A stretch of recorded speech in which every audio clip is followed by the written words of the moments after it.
एक बार फिर से आपको राह की रोशनी में खुशामदीद।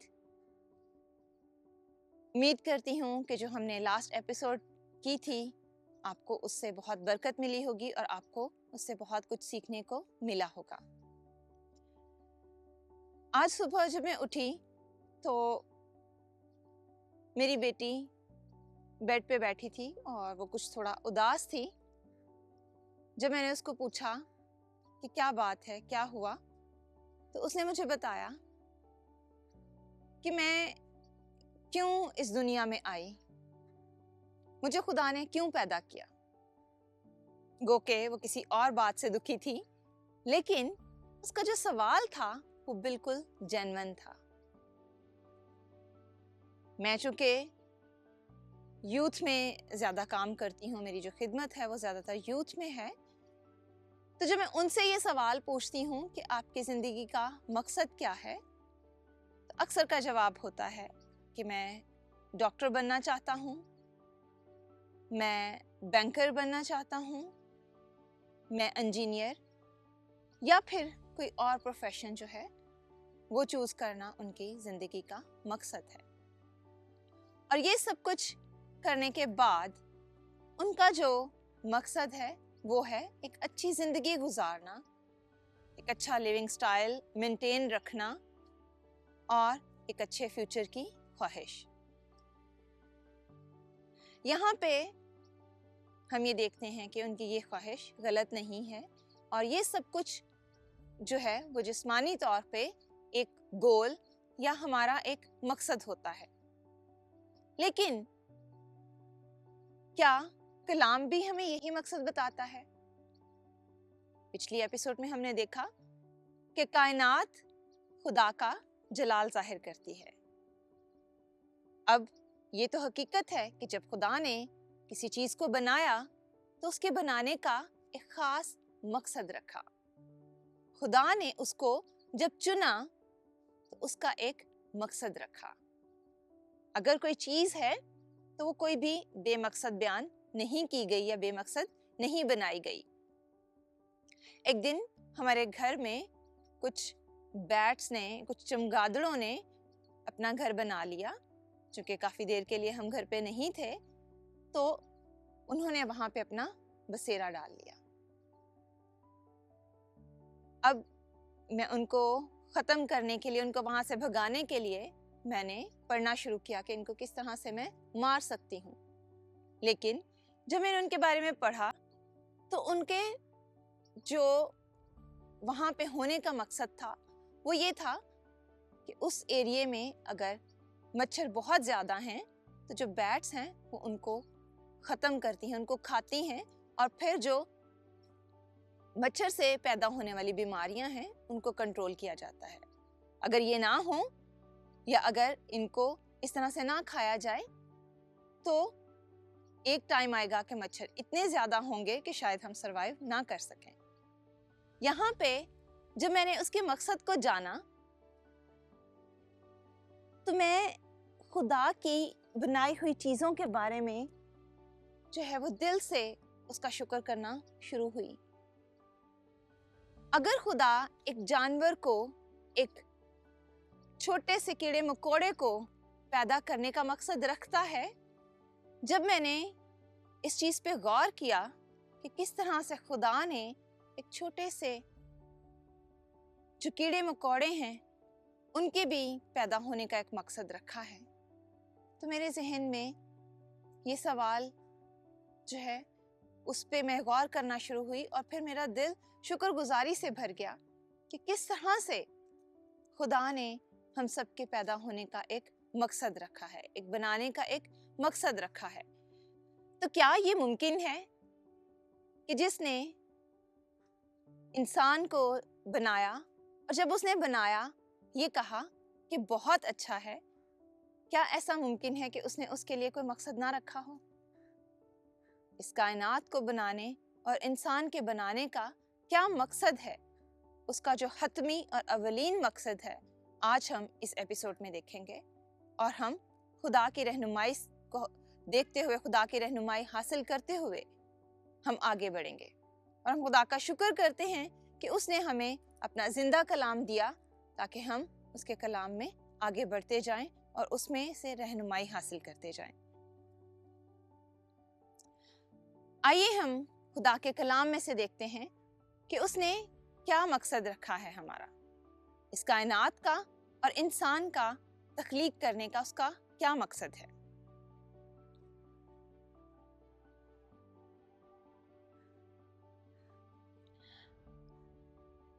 कलाम में से हम अपनी रहनुमाई के लिए पढ़ेंगे यसाया 43 बाब उसकी 6 से 7 आयत। मैं शुमाल से कहूंगा कि दे डाल और जनूब से कि रख ना छोड़। मेरे बेटों को दूर से और मेरी बेटियों को जमीन की इंतहा से लाओ।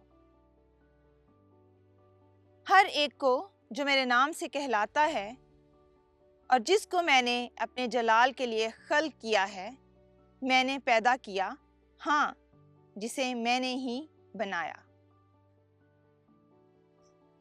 यहाँ पर हमें इंसान की तख्लीक का एक वाज़िया, एक हतमी जो मकसद है वो नजर आता है। कलाम में लिखा है, जिसको मैंने अपने जलाल के लिए खल्क किया, मैंने पैदा किया, हाँ, जिसे मैंने ही बनाया। यहाँ पे एक ही बात को 3 दफा फर्क तरीके से बयान किया जा रहा है और जाहिर बात है जब हम किसी बात को बार बार दोहराते हैं तो इसका मतलब है वो बहुत ही खास है। और यहाँ पे भी हम देखते हैं कि एक ही बात है लेकिन उसको 3 तरीकों से कहा जा रहा है, जिसको मैंने अपने जलाल के लिए खल्क किया, पैदा किया और बनाया।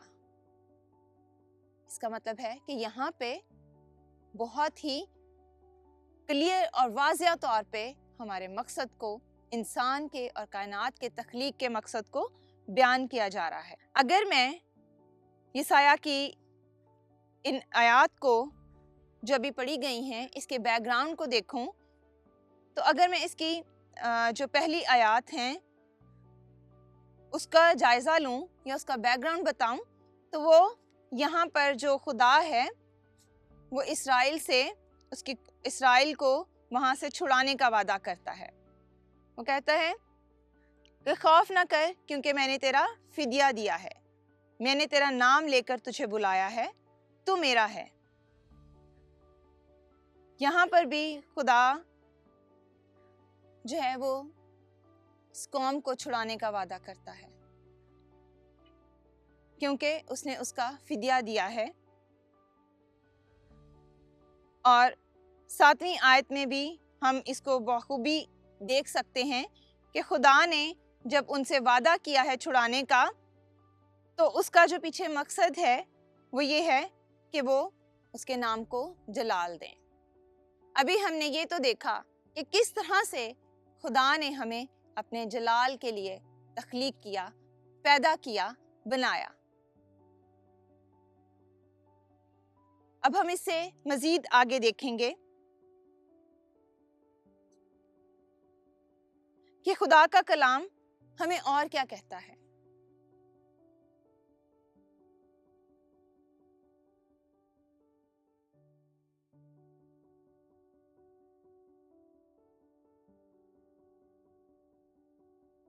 हमने अभी पुराने अहदनामा से देखा कि खुदा का इंसान को तख्लीक करने का मकसद क्या है।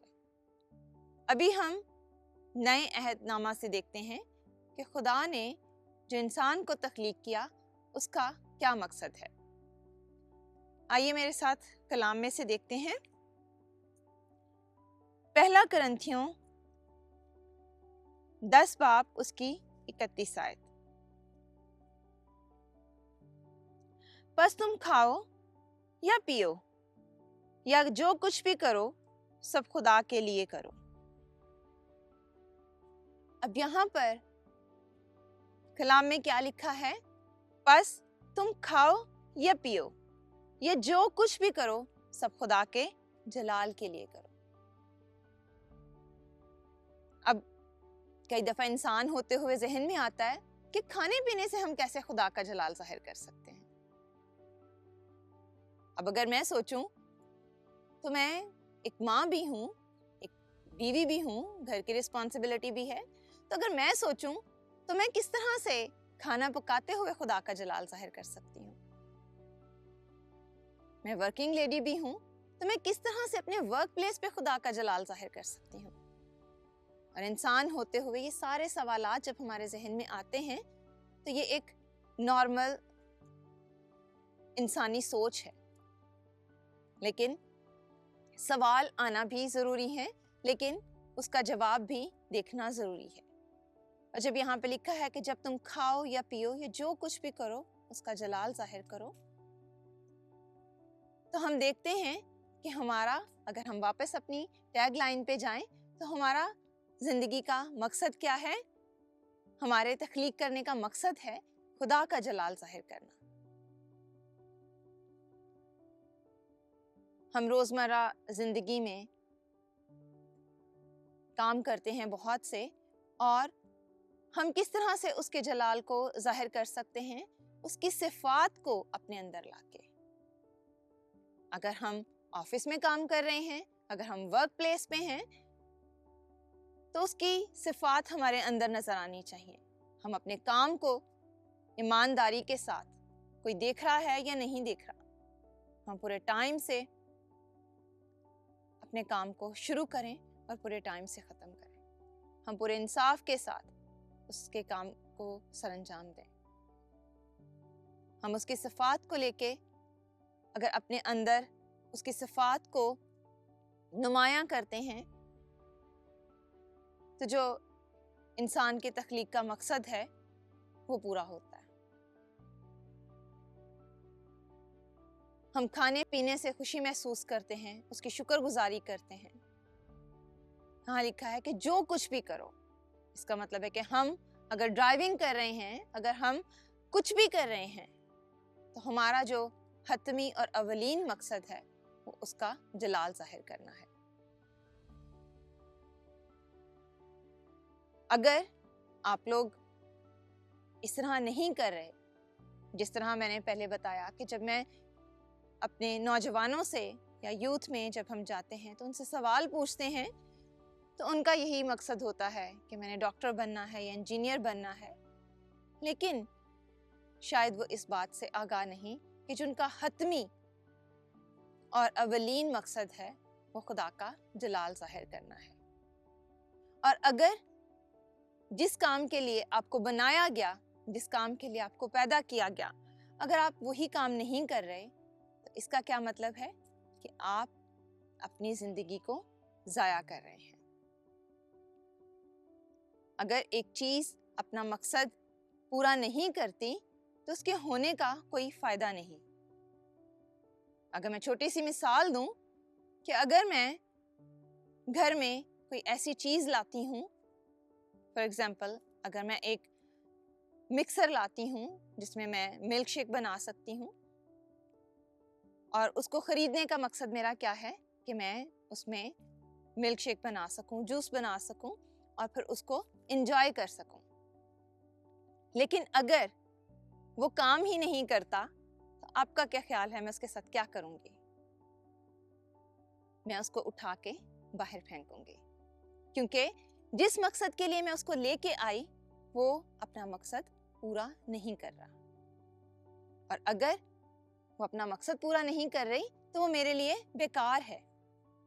इसी तरह जो इंसान है, जो कायनात है, उसका जो मकसद है वो उसका जलाल जाहिर करना है।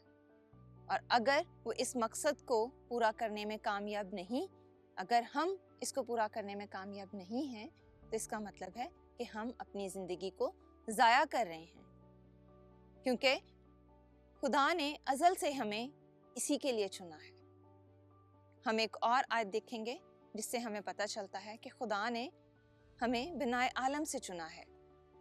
मेरे साथ निकालिए रोमियो 9 बाब उसकी 23 आयत। खुदा के कलाम में यूं लिखा है, और ये इसलिए हुआ कि अपने जलाल की दौलत रहम के बर्तनों के जरिए से आश्कारा करे, जो उसने जलाल के लिए पहले से ही तैयार किए थे। यानी हमारे जरिए से जिनको उसने ना फक्त यहूदियों में से बल्कि गैर कौमों में से भी बुलाया।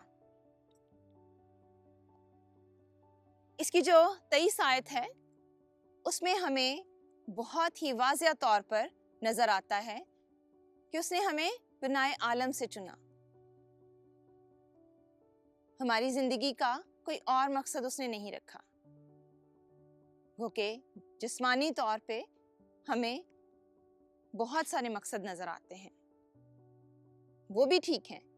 हमें अपनी जिंदगी में कुछ करना है, हमें अपनी जिंदगी में आगे बढ़ना है, पढ़ना है, लिखना है, कोई ना कोई प्रोफेशन ज्वाइन करना है, लेकिन हम इस बात को हरगिज नज़रअंदाज नहीं कर सकते कि जो सबसे अवलीन मकसद है हमारा, जो सबसे हतमी मकसद है हमारा, वो है खुदा का जलाल जाहिर करना, जिसके लिए हम तख्लीक किए गए हैं।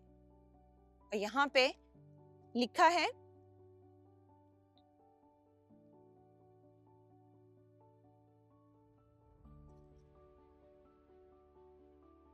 अपने जलाल की दौलत रहम के बर्तनों के जरिए से।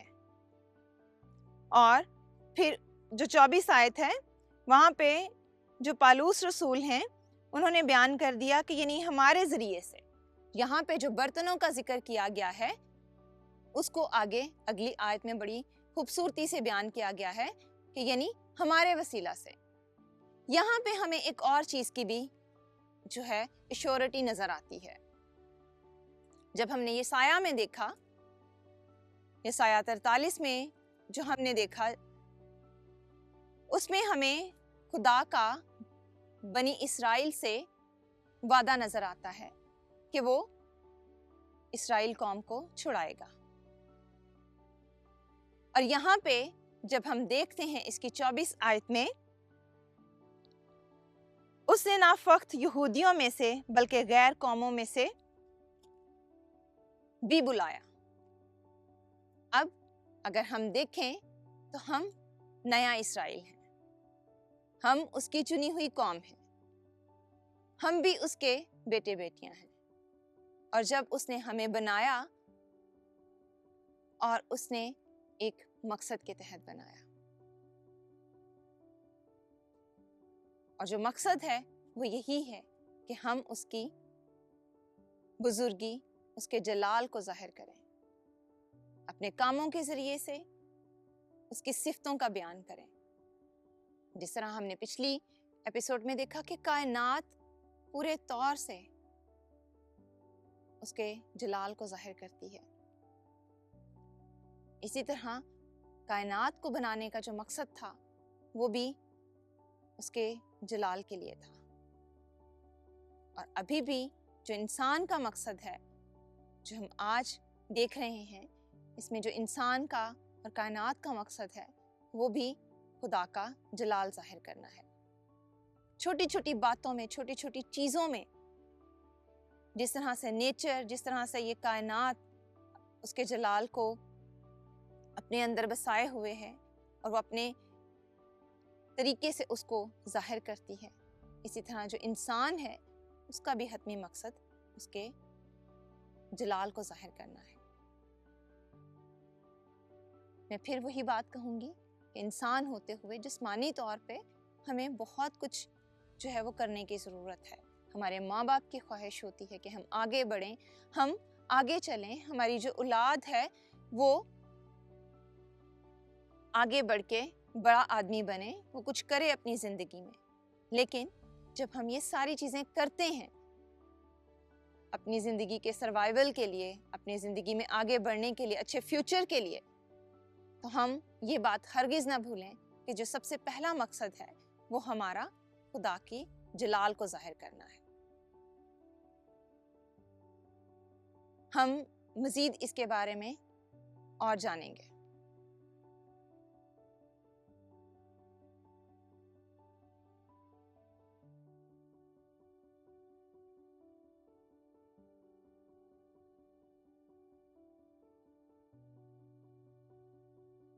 हम मज़ीद जानेंगे कि खुदा ने इंसान को और कायनात को जब तख्लीक किया तो उसने उसका अवलीन और वाहिद मकसद खुदा को जलाल देना या उसका जलाल ज़ाहिर करना रखा। लेकिन अब जब कायनात और इंसान को बनाया गया तो खुदा ने उनको बाग़-ए-अदन में रखा। खुदा ने कायनात की हर चीज़ को तख्लीक किया, लेकिन वहाँ पर एक मसला आ खड़ा हुआ। आप सब उस मसले से वाकिफ़ हैं कि वो क्या है? इंसान की नाफरमानी और गुनाह। जब इंसान को तख्लीक किया तो उसको एक हुक्म मिला, लेकिन उसने उस हुक्म को तोड़ा, उसकी नाफरमानी की। अब उसके बाद दुनिया में गुनाह ने जन्म लिया। आपका क्या ख्याल है कि जब एक इंसान गुनाह आलूदा हो जाता है या कायनात गुनाह आलूदा हो जाती है तो क्या वो खुदा की सिफात को बयान कर सकती हैं? क्या वो खुदा की जो किरदार है, जो उसका वकार है, जो उसका जलाल है, उसको जाहिर कर सकता है? मेरे ख्याल में तो ये बहुत मुश्किल है। कलाम में भी लिखा है, जितनों ने गुनाह किया वो खुदा के जलाल से महरूम हुए। और यहाँ पर हम देखते हैं कि जो ज़मीन, जो कायनात है और जो इंसान है, वो उसका जलाल जाहिर करने में उस तरह से कामयाब ना हो सके।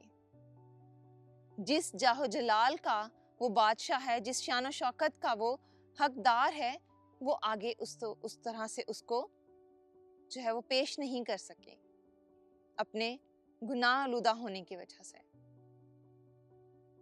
जिस चीज के लिए उसको पैदा किया गया, जिस मकसद के लिए उसको पैदा किया गया, वो उस मकसद से हट गए। आज अगर हम देखें तो हमारे बनाने का भी मकसद खुदा ने हमें बताया है, लेकिन अफसोस की बात है कि हम में से बहुत सारे ऐसे लोग हैं जिनको अपने बनाने का मकसद नहीं पता। हम दुनियावी तौर पे जो हमारे मकासद हैं, हम उनको भी साथ लेके चलें। वो भी हमारी जिंदगी का अवलीन मकसद तो नहीं, लेकिन जो अहमियत है उसकी वो भी बहुत ज़रूरी है। लेकिन जो हमारा हतमी मकसद है वो खुदा का जलाल जाहिर करना है। लेकिन चूंकि हम अब गुनाह आलूदा हो चुके हैं, ये कायनात गुनाह आलूदा हो चुकी है, इंसान के गुनाह करने की वजह से ये सारी कायनात भी जो है वो, ये ज़मीन भी जो है वो लानती हुई। और जब ये ज़मीन भी लानती हो गई तो इसका मतलब है कि अभी तक अगर हम इस दुनिया में हैं और अगर हम उसका जलाल पूरी तरह से जाहिर नहीं कर सकते तो हम अपनी ज़िंदगी को ज़ाया कर रहे हैं। अब सवाल ये पैदा होता है कि अगर हम उसका जलाल पूरे तौर पे जाहिर नहीं कर सकते, चूँकि हम अपने गुनाह की वजह से आलूदा हो चुके हैं, तो फिर कैसे उसका पूरे तौर पे जलाल जाहिर किया जा सकता है? तो फिर कैसे ये जो फुलनेस है उसको जाहिर किया जा सकता है?